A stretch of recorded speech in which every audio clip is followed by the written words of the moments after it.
வணக்கம். இன்றைய செய்திகள். அமைச்சர் மா சுப்பிரமணியன் செய்தியாளர்களை சந்தித்தார். அப்போது தனியார் மருத்துவமனைகளுக்கு நிகராக அரசு மருத்துவமனைகள் வளர்ச்சி பெற்றுள்ளதாக திமுக அரசு கூறுகிறது. அப்படி இருக்கையில் முதல்வர் ஏன் தனியார் மருத்துவமனையில் அனுமதிக்கப்பட்டுள்ளார் என்று பாஜக மூத்த தலைவர் தமிழிசை சவுந்தரராஜன் கேள்வி எழுப்பியுள்ளார். அவர் ஏற்கனவே 2 மாநிலங்களில் ஆளுநராக இருந்துள்ளார். அப்போது அவருக்கு உடல்நிலை பாதிக்கப்பட்டிருக்க வாய்ப்பு இல்லை. அவ்வாறு இருந்திருந்தால் அவர் எங்கே போயிருப்பார் என்பது ஊருக்கே தெரிந்திருக்கும். பிரதமர் மோடியின் சகோதரர் மத்திய அமைச்சர் ராஜ்நாத் சிங்கின் மனைவி ஆகியோர் தமிழகம் வந்து தனியார் மருத்துவமனைகளில் சிகிச்சை பெற்றனர். தனியார் மருத்துவமனைகளில் சிகிச்சை பெறக்கூடாது என்பது அல்ல. உயர் பொறுப்புகளில் இருப்போர் அரசு மருத்துவமனைகளுக்கு போகும்போது அவர்களுக்கான பாதுகாப்பு போன்றவற்றால் அங்கு வரும் பொதுமக்களுக்கான சேவை பாதிக்கப்படும். பொதுமக்களுக்கு இடையூறு ஏற்பட்டுவிடக் கூடாது என்பதால் முதலமைச்சர் போன்றோர் தனியார் மருத்துவமனைகளுக்கு செல்கின்றனர். எனவே தனியார் மருத்துவமனை அரசு மருத்துவமனை என பிரித்து பார்க்க கூடாது. அரசு மருத்துவமனை மிக சிறப்பாக இருப்பதால் தான் 2021ஆம் ஆண்டிற்கு பின் நோயாளிகளின் வருகை 3 மடங்கு அதிகரித்துள்ளது என்றும் அமைச்சர் மா சுப்பிரமணியன் கூறியுள்ளார். வன்னியர் சமுதாயத்திற்கு 10.5% தனி இடஒதுக்கீட்டை அமல்படுத்துவேன் என்று அதிமுக பொதுச் செயலாளர் எடப்பாடி பழனிசாமி அறிவித்துள்ளதற்கு அக்கட்சியைச் சேர்ந்த தென் மாவட்ட நிர்வாகிகள் எதிர்ப்பு தெரிவித்துள்ளனர். தமிழகத்தில் கல்வி மற்றும் வேலைவாய்ப்பில் வன்னியர்களுக்கு 10.5% உள்ஒதுக்கீடு வழங்க கடந்த அதிமுக ஆட்சியின் போது சட்டம் இயற்றப்பட்டது. அதற்கான அரசாணையும் வெளியானது.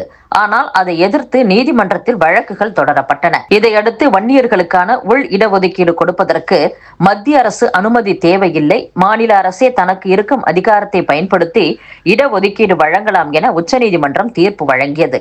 ஆனால் திமுக அரசு எந்த நடவடிக்கையும் எடுக்கவில்லை. இந்நிலையில் அதிமுக மீண்டும் ஆட்சிக்கு வந்தால் வன்னியர் இடஒதுக்கீட்டை மீண்டும் நிறைவேற்றி தருவேன் என விழுப்புரத்தில் நடந்த கூட்டத்தில் எடப்பாடி பழனிசாமி அறிவித்துள்ளார்.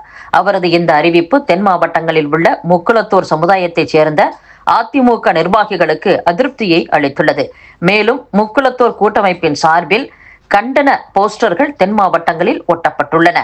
இது குறித்து அதிமுக நிர்வாகி கூறும்போது, கடந்த 2021 சட்டப்பேரவை தேர்தலில் வன்னியர் சமுதாய இடஒதுக்கீட்டு அறிவிப்பால் முக்குளத்தூர் சமுதாயத்தினர் அதிமுகவுக்கு ஓட்டு போடவில்லை. அதனால் அதிமுக ஆட்சி அமைக்கும் வாய்ப்பை இழந்தது. வன்னியர் இடஒதுக்கீடு அறிவிப்பால் முக்குளத்தூர் மட்டுமல்லாமல் சீர்மரபினர் பட்டியலில் இடம்பெற்ற மற்ற சமுதாயத்தினரும் பாதிக்கப்படுவர். அவர்களின் ஓட்டு வங்கியையும் அதிமுக இழக்க நேரிடும். தென் மாவட்டங்கள் மற்றும் டெல்டா மாவட்டங்களில் 30 முதல் 45 தொகுதிகளில் அதிமுகவுக்கு பின்னடைவு ஏற்படும் என்றும் அதிமுக தென் மாவட்ட நிர்வாகிகள் கூறியுள்ளனர். முன்னாள் முதலமைச்சர் ஓ பன்னீர்செல்வத்தின் ஆதரவாளரும் அதிமுக முன்னாள் அமைச்சருமான பண்ருட்டி ராமச்சந்திரன் அறிக்கை ஒன்றை வெளியிட்டுள்ளார். அதில் ஓ பன்னீர்செல்வத்தை பாஜக திட்டமிட்டு புறக்கணிக்கிறது. தன்னை ஒரு பொருட்டாக மதிக்காத பாஜக கூட்டணியில் இருந்து பன்னீர்செல்வம் வெளியேற வேண்டும். இதை அவர் ஒரு வரப்பிரசாதமாக எடுத்துக்கொள்ள வேண்டும். ஏனெனில் பாஜகவை வளர்க்கும் எந்த கூட்டணியாலும் தமிழகத்திற்கு நன்மை கிடையாது. பாஜக தலைமையிலான தேசிய ஜனநாயக கூட்டணி ஒரு ஆபத்தான கூட்டணி. அந்த கூட்டணியால் ஓ பன்னீர்செல்வத்திற்கு ஒரு பிரயோஜனமும் இல்லை. மதியாதார் வாசலை மிதிக்க வேண்டாம் என கும்பிடு போட்டு வெளியே வருவதே அவருக்கு நல்லது. நிம்மதியும் கூட. விஜயுடன் பன்னீர்செல்வம் சேர்ந்தால் தென் மாவட்டங்களில் அதுவே பலமாக இருக்கும். இருவரும் வெற்றிகரமாக அரசியல் நடத்த முடியும். திமுக கூட்டணி வெற்றி பெற்றால் அடுத்த இடத்திற்கு விஜய் பன்னீர் கூட்டணி வர வாய்ப்புள்ளது. அதற்கும் கீழே அதிமுக பாஜக கூட்டணி செல்லக்கூடும் என்றும் பண்ருட்டி ராமச்சந்திரன் கூறியுள்ளார்.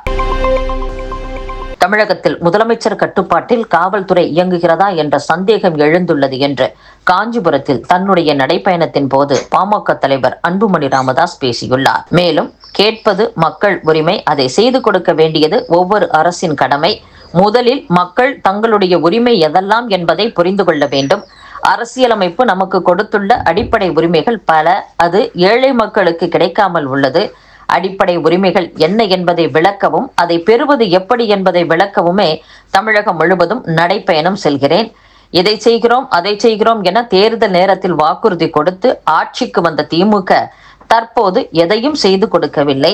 ஆனால் தமிழகத்தின் அனைத்து பிரிவு மக்களும் தங்களுடைய கோரிக்கைகளுக்கு தினமும் போராடி கொண்டிருக்கின்றனர். உரிமைக்காக குரல் கொடுக்க ரோட்டுக்கு வந்து போராடி அரசின் கவனத்தை ஈர்க்க முயன்றால் எந்த போலீசாரும் அனுமதி கொடுப்பதில்லை. ஏற்கனவே அரசு மீது கடும் கோபத்தில் இருக்கும் மக்கள் இன்னும் கூடுதலாக கோபமடைவர்.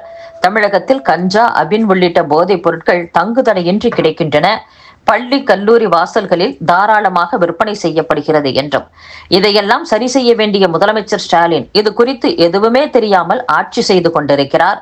காவல்துறைக்கு தெரியாமல் எங்குமே போதைப் பொருள் விற்க முடியாது.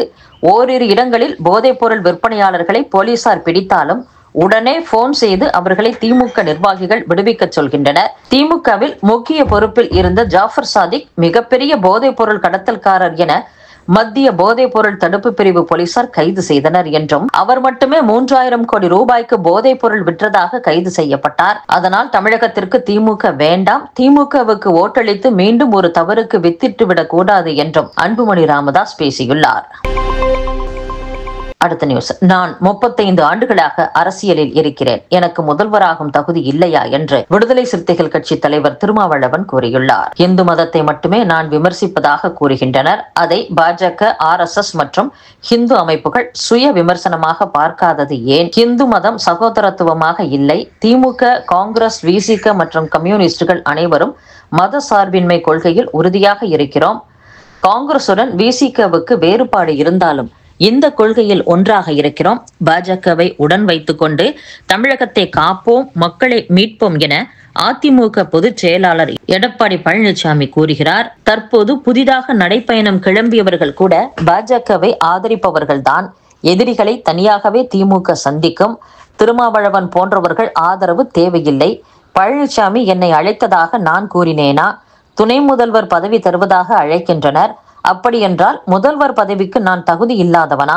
நானும் ரவுடிதான் என்பது போல் யார் யாரோ கிளம்புகின்றனர். கடந்த 35 ஆண்டுகளாக அரசியலில் இருக்கும் எனக்கு முதல்வராகும் தகுதி இல்லையா? கருணாநிதி, ஜெயலலிதா, ஸ்டாலின், ராகுல் என அரசியலில் பயணித்துள்ள எனக்கு துணை முதல்வர் பதவி ஆசை காட்டினால் சென்று விடுவேன் என நினைக்கின்றனர். VCK கொள்கை அரசியலில் ஈடுபடும் கட்சி. தமிழகத்தில் சங் பரிவார் காலூன்றிவிடக் கூடாது என்பதற்காகவே திமுகவுடன் உறுதியாக நிற்கிறோம் என்றும் திருமாவளவன் கூறியுள்ளார். இத்துடன் செய்திகள் நிறைவடைகின்றன. மீண்டும் நாளை சந்திப்போம். வணக்கம்.